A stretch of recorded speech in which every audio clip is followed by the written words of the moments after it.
Hello? Hello po, Papa Jack. Hi, good evening. Good evening po. Good evening. Ang tigas ng ulo mo, no? Sabi ko wag tatawag, no?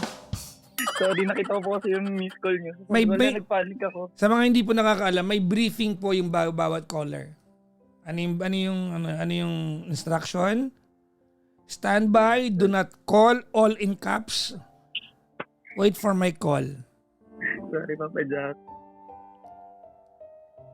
Kaya ka nagkakaproblema sa love life, ganyan ka eh, ha? Aray,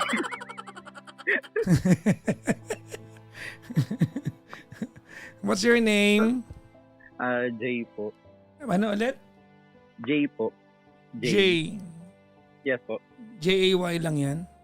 Opo, J-A-Y. Okay. Ilang taon ka na? 25 po. 25. May lalakas ba yung voice mo? Ay, sorry po. Meron po. And you're calling from where? Makati po. Makati. Yes po. Lapit ka lang sa akin. Saan ka sa Makati? Ano po? Pio del Pilar po. Saan ba ang Pio del Pilar? Malapit sa poblasyon yan? Malayo, Papa Jack. Malapit kami papunta ng Pasay. Malapit ka sa Veronica. Opo. O, di ba alam mo yun, di ba? Punerarya yun, di ba? Opo.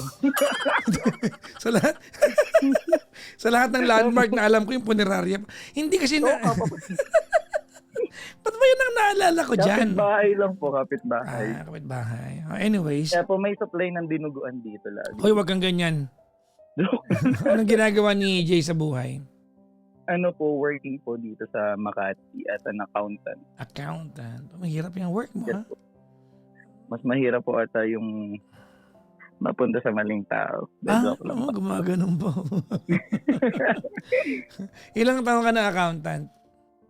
Ano po, 3 years na po. 3 years na. So yan din ang tinapos mo, no? Yes po. Yan yung mga course na yan yung mga trabaho na kailangan tinapos mo yung course bago maging work. Yes po, kailangan talaga. Specialized, no? Kasi halimbawa, Opo. hindi ka naman kailangan maging broadcast student para maging DJ eh. Pwede kang agriculture graduate eh. Opo, pwede. Pero hindi ako pwede maging accounting accountant nang hindi ako nagtapos na accounting. Yes po.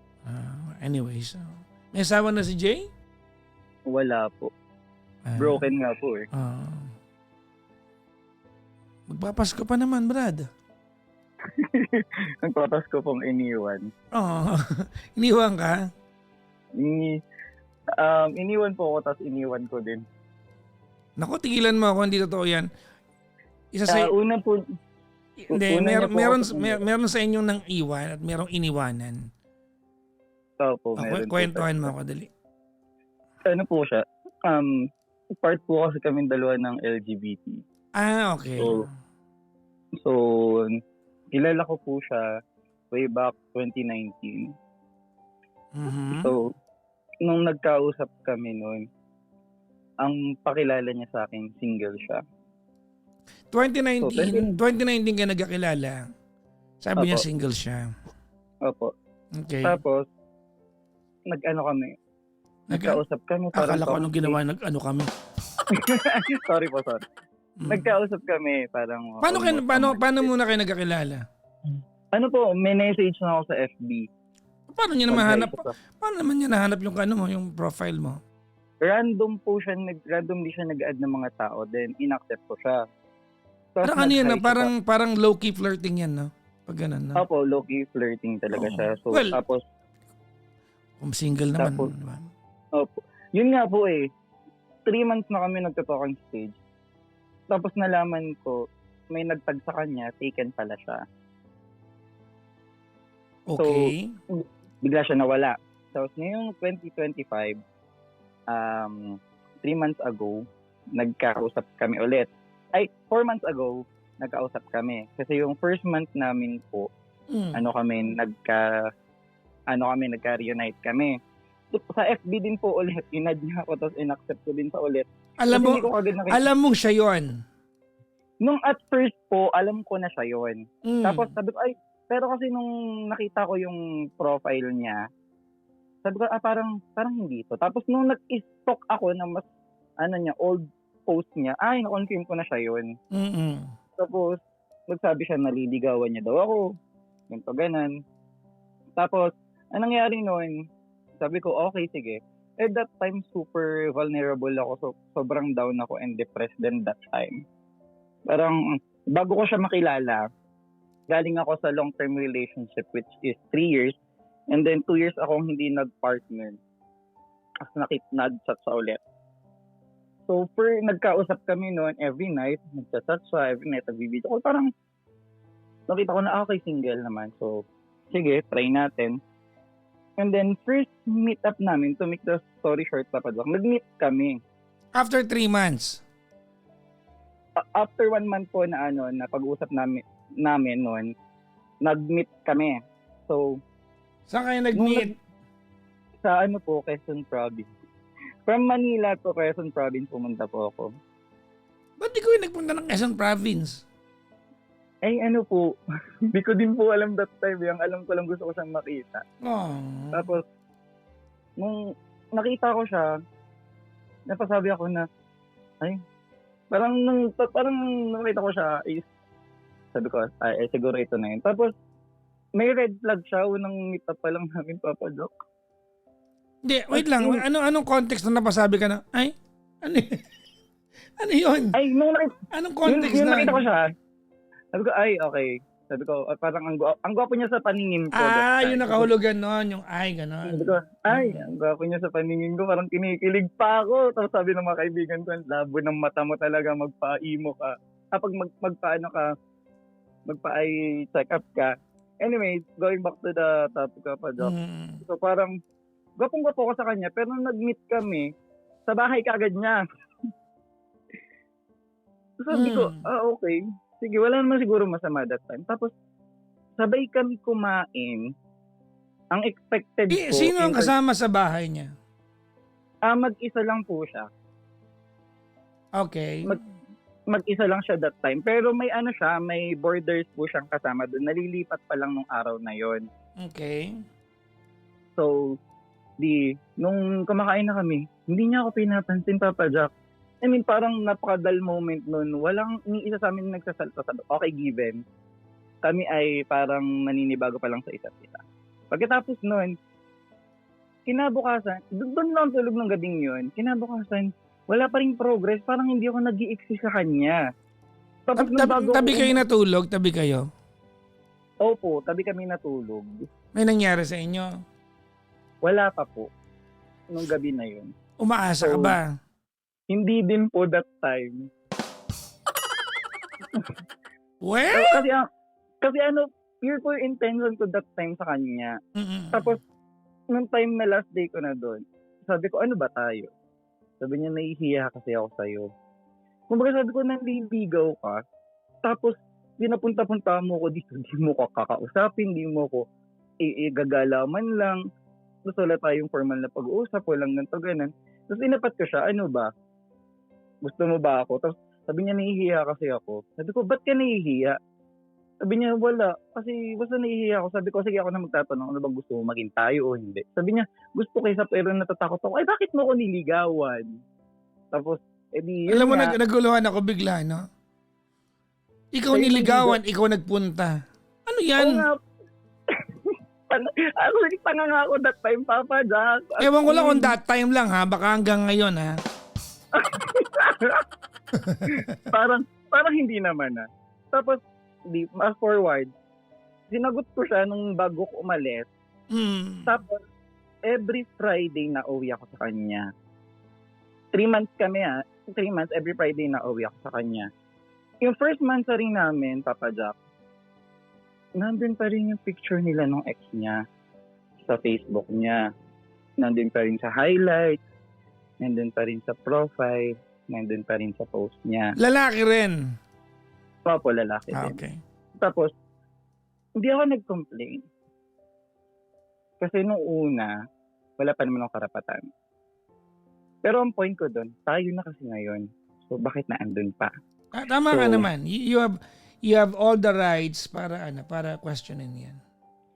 Tapos, inopen up ko yun sa kanya, Papa Jack. Sabi ko, hindi kasi ako komportable na andun pa yung picture ng ex mo. Kasi first of all, nagpaalam pa man liligo, dapat you come to me with clean hands. Kumbaga wala ka ng bakas ng past mo. Kasi ikaw ba okay sa'yo na I'm going to a relationship with you tapos makikita mo yung post ng ex ko hindi burado. Tapos ikaw yung existent ko na partner. Sabi niya, wag ko daw gawing big deal. Napakaisip bata ko daw. Napaka-immature ko for just a photo. Wow. Sabi ko, Gaslight to the max. okay. Ah. Tapos sabi niya, bata ka pa kasi kaya hindi mo naintindihan. He's older than me. I'm 25, he's 30. So, sabi Hindi ko, naman malayo agwat ninyo. oo nga po eh. Pero magkaiba kami, layo ng pagkita ng mindset namin. Tapos, nung ika-2 months na kami, sabi ko, ba't hindi mo ko mina my day? So, sabi niya, big deal sa'yo. Sabi ko, hindi. Kasi nakikita kita mag my day before. Nakapag my day ka nung laro mo sa ML, nakapag my day ka kapag kakain ka. Pero pag nire-request mo, my day mo ko, pahirapan pa. I mean, okay lang sa akin kung nakilala kitang hindi ka talaga nagma-my day, even ng tao. Pero kasi kinu-question ko din yung word ko na bakit sa iba kaya mong gawin, sa akin hindi. So, lagi namin yung pinag-aawayan hanggang sa napagod ako. Tapos, pag tinatanong ko siya, nasan ka? Sinasabi niya lagi nandito. Kahit na yung 360 niya is wala dun sa lugar na sinasabi niya. Kasi may 360 kami papadyak. Ano yun? Kasi papadyak, may history of cheating na siya. Ano yung 360? Is that a way to para ma-monitor mo yung movement? Opo, Talaga. matrack mo yung 360 App na ba yun. yan? App ba yan? Opo, application po yun na makikita mo kung nasan siya, kung ilan yung percentage okay. ng phone niya, Mm. kung saan location niya madalas na pinupuntahan niya, tapos pwede mo siyang i-beep up, ganito. Message mo din siya doon. Tapos sabi ko, nung time na sobrang lala na nun, kasi napapansin ko na lagi na siya nagsisinungaling. Yung kahit kaharap mo siya, tangging kamatayan, kahit pitpitin yung baba, talagang itatanggi niya. Yung for example, kinonfirm ko dun sa ka-work niya kung saan siya. Ang sabi niya, nandun siya sa office. Pero sabi nung ka-work niya, wala siya dun, umalis daw. Paano mo naman nakausap yung ka-work niya? Ba't mo kilala? Ano po, inintroduce niya ako, naging close din kami ng ka-work niya. At kahit dun sa ka-work niya, nagsisinungaling din pala siya. Tapos, kilala siya sa work niya na magaling gumawa ng kwento, extra manggawa ng kwento, na even sa akin, kinukwento niya, sinisira niya yung mga ka-work niya, kaibigan niya. At ako nakikinig lang, pero one day, hindi ko inaasahan na yung ginagawa niya sa iba, ginagawa niya na rin pala sa akin behind my back. Na ako na nagtiwala, tumanggap sa kanya despite of everything na ginagawa niya. I admit na may mali din ako kasi tolerate yung ganong behavior niya. Dumating sa point na ka-close ko, nung kasama niya sa bahay, biglang nagalit sa akin na hindi ko alam. Tapos nandun na kami sa crucial part ng relationship namin na parang sobra na. Kasi yung tipo na lalabas siya ng hating gabi. Sabi ko, para saan? Magbabike lang daw siya. Sabi ko, di ba malabo mata mo? Tapos ang paalam mo sa akin, nilalagnat ka ngayong araw, tapos bigla kang magbabike. Tapos may reverse psychology niya pa ako. Ang sabi na flight niya ako. Sabi niya, di ba pag may nilalagnat ka, kailangan mo magpapawis? Para saan ba yung pagbabike? Di ba pagpapawis yun? Sabi ko, kung mabinat ka, kung masagasaan ka. Sabi niya sa akin ganun, alam mo, wag mo na akong kausapin. Tinatayan niya ako ng Hindi, malay mo naman, totoo naman nagbabike siya. Hindi, okay naman yun. Exercise yun eh. Yun na nga, Papa. Okay lang kung nagbabike siya. Pero nakita kasi siya ng mga kaibigan ko one time. Hindi ko pinaniwalaan yung mga kaibigan ko kasi nga mahal ko yung tao. Na pumunta sa isang bahay, 10 p.m. ng gabi, nung exact date na nag-away kami at pumasok sa loob ng bahay. Ang dami mong spice sa lugar nila ha. Knowing na hindi ka taga doon ha. Ang lupit. Opo, may mga kaibigan ako doon nung college ako. Okay. Na nung nagkita-kita kami one time sa isang kalsada doon, isang street doon, na-recognize nila ako tapos nagka-kwentuhan. Talaga? Tapos pinakilala ko din yung partner. Anong sabi mo sa? Oh my God! Kamusta ka na? Hindi naman. Ay bro, what's up? Ganito. Ganun naman. Pwede yung... Di ano ka nun? Pamin ka nun? Okay lang ako. Pamin. No, pamin. Pamin ka nun kasi college baka hindi ka pa out sa kanila. Okay lang ako dito. Pinunda ko yung barkada ko nandito. Nakatira yung dito. Malapit sa inyo. Ha? Okay mo, tapos. Yun. So, hindi niya alam na may mga evidences na ako ng mga pagsisinungaling niya. Tapos, nung one time na kailangan ko ng comfort kasi sobrang down ako. Alam mo, sabi niya sa akin, Papa Jack, ba't kita ko-comfort? Wala namang mababago dyan sa nararamdaman mo. Pero siya, pag napagalitan siya sa work, kailangan mo siya i-comfort, kailangan mo siyang pakinggan detail by detail kasi magagalit siya kapag hindi mo ginawa yun. Tapos ako, na sobrang bigat ng problem ko. Anong mabigat na problem mo? Ano po, na-apektuhan na yung work ko dahil sa demand niya. Na kailangan pag malungkot sa kailangan So, siya yung pupuntahan ko problem mo. That's what you're saying. Opo. Okay. Dumating pa sa point na natatakot na ako i-confront sa kanya yung bagay niya yun kasi pag-aawayan naming dalawa na hindi niya rin magets na may mali siya. Mm-mm. Lagi niya sinasabi na hawak mo na account ko, hawak ko na account mo, ganan. Tapos one time po, sabi niya, i-my-day mo, sarili mo kung gusto mo. Minay-day ko.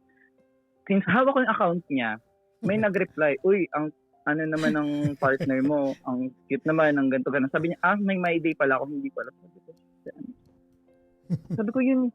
Sabi ko, alam mo, parang ako na lang yung talagang nag-workout dun sa relationship na to. Tapos pag ako kailangan ng comfort, binabaliwala mo. Samantalang nung one time, yung katrabaho niya po, nawalan lang ng 500. Grabe niya, comfort. Samantalang ako, I almost lost my job because of him. Pero hindi ko siya sinisi. He's not there to comfort me. Tapos ang lagi niya pang sinasabi sa akin, napaka-immature ko, bakit lagi kong kinukumpare ang ibang tao. Sabi ko, bakit hindi magkakaroon ng comparison? Yung pinaparamdam at pinapakita mo sa act mo magkaiba. Tapos till now nga 3 months na tayo, nandyan pa rin yung picture ng ex mo. Tapos nitong last Sunday lang, Papa Jack, talagang nakita, pinsinan sa akin ng kawork niya na nag-Thailand sila. Do company ano naman yun, outing siguro. Nag-Thailand sila. Ano siguro? Di ba lagi Ewan mong kwento, nag-Thailand? Look, jowa mo ito. Wag mong ikwento sa akin na parang clueless ka kung bakit siya nasa Thailand. Kasi may plano naman talaga siya na mag-Thailand sa company nila. Pero kasi nagplano siya, hindi siya sasama. So, wait lang, ibig sabihin ganun kayo kawalang communication? I mean, that's going outside of the country, hindi malinaw na napag-usapan? Sorry. Nag-skip ako, Papa Jack. Nag-break na kami. Nag-break na kami. Sorry. I forgot, sorry. Nag-break na kasi kami. Kumbaga, bago kami mag-break, nakilala ko muna yung parents niya at kinausap siya maraming beses ng parents niya about sa attitude niya na mahilig magmura. Kasi Papa Jack, minumura niya ako every day. Like, you're a shit, you're ganto, ganan, wala kang kwenta, ganto, ganan. Dumadating pa sa physical abuse, mental abuse, verbal abuse. To the point na kahit yung parents niya, ginawa niya ng kwento para lang layuan ko siya. Tapos nung time na sinabi kinausap siya ng parents niya na tigilan mo na, tama na kasi yan na lang yung tao nagtsatsaga sa'yo kasi yung last at previous relationship mo puro fail dahil din masakit kang magsalita, lagi kang palamura, mainit ang ulo mo. Tapos nakipag-break na ako, sabi ko dun sa parents na hindi ko na po kaya. And then, nitong linggo lang, sinend sa akin ng ka-work niya na natuloy siya sa Thailand kasama yung ex niya na hindi niya tinatanggal sa phone niya at sa highlights niya. So, nadurog ako. Break naman na kayo Opo, pero kasi yung habang naandyan ako, hindi nawala sa picture yung ex niya. Hindi ko siya nakitang masaya. Well, hindi nawala yan sa picture but you chose to stay. Opo, kasi that time sabi ko sobrang You mahal cannot ko siya. blame any... No. You have to take accountability for what you have tolerated. Mm-hmm. You Yun nga din yung sinabi. excuse me? Yun nga, You chose to stay. Gaano man Yes, karami ang problema na meron kayo habang kayo, you chose to stay. And you left when you had to go. yes. Diba? And him going to Thailand with whoever he wants to, that's none of your business. Mm-hmm.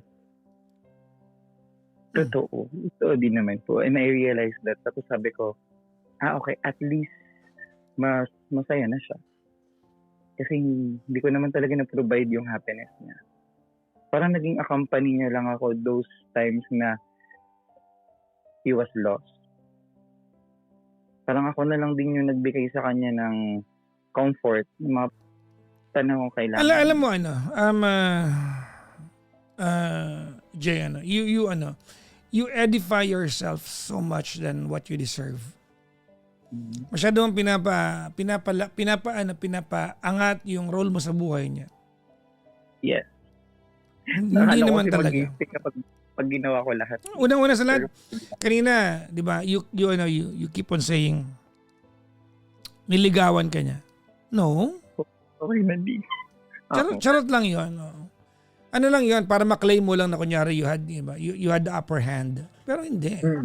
Kung niligawan ka niya, he would have made the effort to travel from Quezon to Manila. Pero hindi. Ikaw yung nag-offer ng sarili mo doon.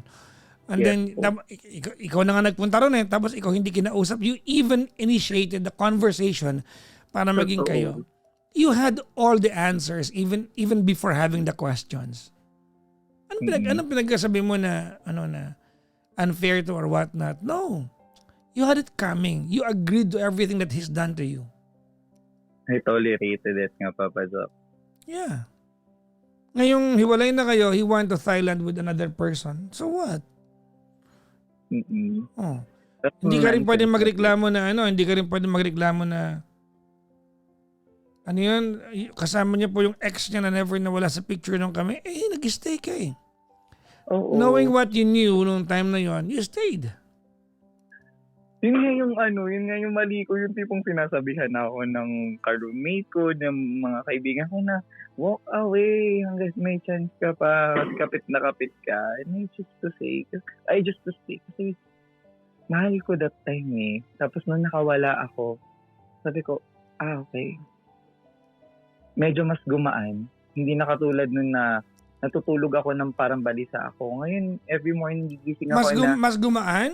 Ano pinag-uusapan natin ngayon? I mean, why have this conversation with me? What's the point of this? Mas gumaan pero may bigat pa din kasi alam mo yun, parang siyempre may mga alaala pa din talaga ako na naiiwan sa akin. Kahit na alam ko yung sagot, hindi pa ako makamove forward. Kailangan ko talaga mas ma-realize pa na I allow it to happen sa akin. Mali ko din. You practically do not need me for anything. Yes. Hindi mo kailangan.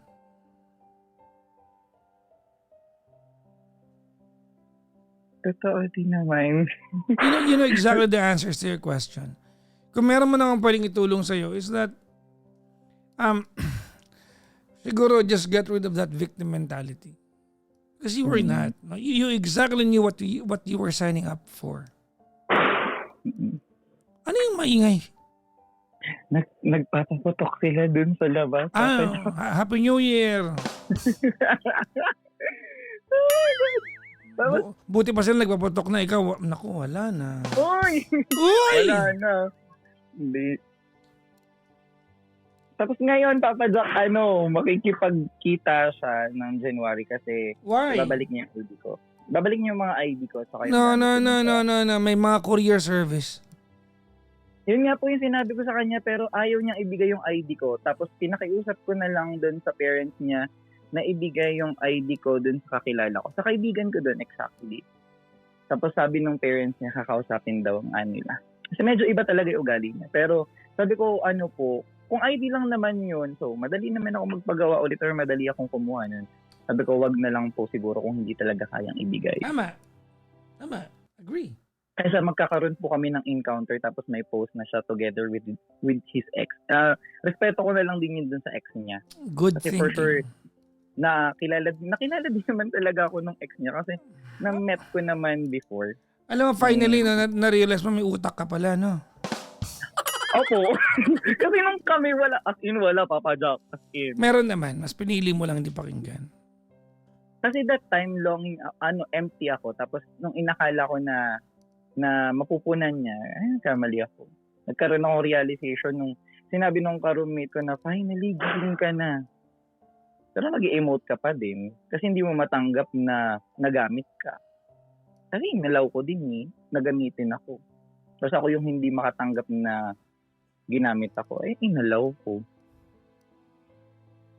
Nandun ako sa stage na yun. Pero day by day, I try to accept and to forgive myself yung sa bagay na ako din yung may dahilan kung bakit may pain. I mean, wala namang sa mundo ngayon, wala namang magnanakaw kung walang, alam mo yun, yung walang nanakawin. Yun yung na-realize ko ngayon. And day by day, I'm trying to wake up ng mas masaya, little by little, step by step. Trying na mas makita yung worth ko and hindi na maglong sa mga bagay na, alam mo yun, yung pilit kung kinukuha kahit hindi pa naman meant for me. May mga part na nakikita ko yung mga kaibigan ko na masaya sila. May kasama sila ngayong Pasko, ganito. May yayakap sa kanila sa malamig na gabi while ako, I'm just hugging my pillow. I'm slowly accepting na pero time for me to heal and to be more matured. Para hindi ko din i-allow yung cellphone na magamit ulit.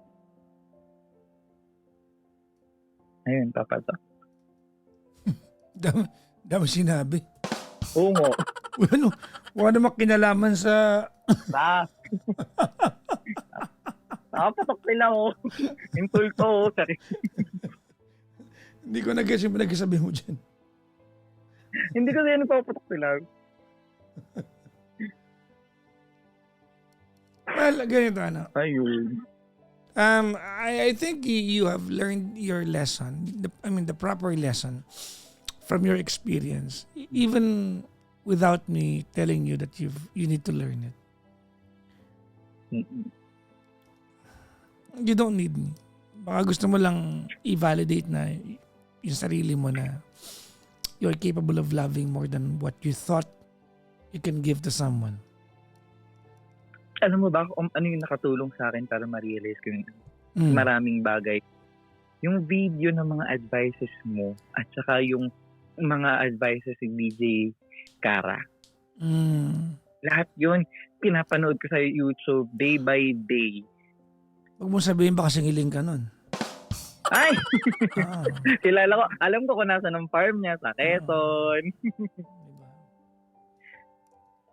Ngayon, kaya sabi ko, gusto ko i-share sa iyo din, Papa Jack, na ang laki din nung part ng mga advices mo sa ibang tao. Ang laki din ng part ng mga bagay na nabibigay niyo sa aming mga caller kung paano kami paano marirealize din yung mga pagkukulang at mali namin. So thank you so much for having this You're program. welcome, but I don't believe that. Hindi ako naniniwala na hindi mo alam ang gagawin without people like me giving advice. I know that I play a very minor role sa mga buhay ng mga tao humingi ng advice sa akin. Ano lang yan, kumbaga, that's a make-believe. I don't want to make that claim. Nagkataon lang siguro that pag may nakausap ka na taong like me giving advice online or on air, diba? Nagkataon lang that it makes you feel validated on what you need to do. But I don't think hindi nyo alam ang gagawin nyo pag there are no people like me. That's a lie. So I believe, diba? Alam mo, being heartbroken on December is very symbolic because you have, kumbaga pa pwede mong i-include sa pag-asar ng taon mo yung heartache, no? Kahit symbolic lang, no? You can wake up on January 1 telling yourself na, mag-uumpisa ako ng panibago. Kahit symbolic lang, at least it gives a little bit of, push sa sarili mo na, okay, brand new year, brand new me. Mm-hmm. Yun nga, yun yung ini-aim ko na sana this January and then this December 31, pag close ng taon na to, hindi man lahat ng wounds mag-close. I mean, yung old chapter is pagdating ng January 1, makapag-start na ako ng mas maganda at mas fruitful na year. Yep. And yun. And I want the best for that person then. Ayun, kasama pa rin siya sa prayer ko day by day. Na saan maging mas stronger sila, maging happy din siya. That's good. Kahit na ang plastic na dating. Oo, kahit na ang plastic talaga. Pero, alam mo yun, hindi ko kasi till now, hindi ko pa din kasi magawang magalit ng sobra sa akin. May galit, pero hindi yung sobra. Kasi, alam ko din naman may part ako dun sa pain na meron ako. Kaya yun. Thank you so much for answering this call. Thank you so much for calling me. Yeah. You'll be fine, don't worry. Mm-mm. You have learned to alam mo sa nangyaring yan, no? You have learned several things. Maybe, I don't know kung ano yun, kung ano yung self-reflection mo, kung ano yung natutunan mo. But I think number one is that maybe you've learned that, capable pala akong magmahal, no? Even when there's no real emotional benefit sa akin. No? Handa pala akong masaktan pag nagmamahal, handa pala akong magbigay, magpatawad. Willing pala akong i-extend yung sarili ko for another person na maging masaya siya kahit hindi para sa akin. We've learned that. And one day, those learnings will be, someone who is, deserving of your love will come along and will maybe reciprocate. Ano ba yan, Papa? Tsaka akala ko di na ako iiyak. Piniyak mo naman ako dun sa statement. It's never a crime to cry. So you are going to fall in love again soon. Alam mo, the next time that you fall in love, hindi man ibig sabihin na yun na yun. You know what happens when we fall in love, kahit na hindi naman talaga siya yung panghabang buhay natin. When we fall in love again after being hurt, it doesn't mean na yun na talaga. Sana yun na. Pero ang ibig sabihin lang nun is that you are now willing to be hurt again. Hindi natin nakikita yan pag nagmamahal tayo ng panibago. When you admit to yourself na magmamahal na ako ulit, there's an inner monologue there that says, I am willing again to be hurt. And when you say that, and when your system says na I am willing to be hurt again, that is in a way admission na magaling ka na. Yeah. So you'll get there in no time. So wag ka mahiyang umiyak, alam mo, there's no crime tending to your wounds because you loved someone. Yeah. Hindi nakakahiya yan, ka ba? You okay? Yeah. I will be okay. Well, I wish you all the best. Alam mo, Jay, you are young. You are just 25 years old. Yeah. 25 ka pa lang. Alam mo, marami ka pang dadaan ng heartache. Siguro, sana wag naman. But marami pa yan. Before you bump into someone that's going to reciprocate exactly how you needed to be loved, to be held, to be needed, to be wanted, to be longed for. Kaya tama din yung yung decision ko nun na kahit itry niya na ayusin yun. Kahit na gustong-gusto ko ng family niya at gusto din siya ng family ko. Kasi first personally, kasi sabi ko hindi na rin dapat kasi dinadamage ko ng sarili ko din. Kaya next year, I will try to be the best version of myself. That's good. Call me when it's better times, all right? Yes, Papa Joe. Good luck, ma'am. Ma'am tuloy. Ganda mo. Good luck, Jay, and good luck. Napapalitan ka ba yung boses ko? Tinawag mo ako. Hindi bagay. Mukha ka Ninja Turtle. Tigilan mo yan. Sabi sa'yo, Papa Doc, di bagay na tawagan ako, ma'am. Ingat ka palagi, ha? Thank you very much for having this conversation with me. Bye-bye po. Bye-bye.